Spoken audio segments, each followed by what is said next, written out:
1 kilo அரிசி 50 ரூபாண்ணா, இந்த துண்டு 50 ரூபா. இப்போ செந்தில் பாலாஜி கூப்பிடுறாரு, ஆளுக்கு 300 ரூபா, ஒரு குவார்டர் ஒரு கோழி இருப்பேன் 10 ரூபா, 10 ரூபா செந்தில் பாலாஜி. இந்த துண்டு 50 ரூபா. ஏமா யாரு காசு போட்டு வாங்கினா? அவன் சொந்த காசுல எல்லாம் துண்டா போட்டு தலையில தான் இப்படி கட்டி வராங்க. ஏன்னா எனக்கு ஆட்சி மாறணும். என்னன்னா பண்ணாங்க இந்த ஆட்சியில? என்னதான் பண்ணாங்க இந்த ஆட்சியில? ஒண்ணும் பண்ண கிடையாது. கொள்ளை அடிக்கிறது, பொண்ணை பாலியல் பலாத்காரம் பண்றது, திருடுறது. ஒருத்தன் உன்னை இப்படி குத்திட்டு போயிருவான், குத்திட்டு போயிருவான்.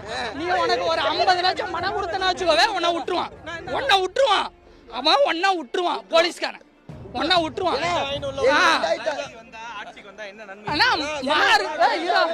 நான் ஓப்பனா சொல்றேன், மாறுதோ இல்லையோ, அவர் நல்லது பண்றாரோ இல்லையோ, இத்தனை வருஷம் இவங்க இருந்துட்டாங்க, எதுவும் பண்ண கிடையாது. நம்ம தளபதி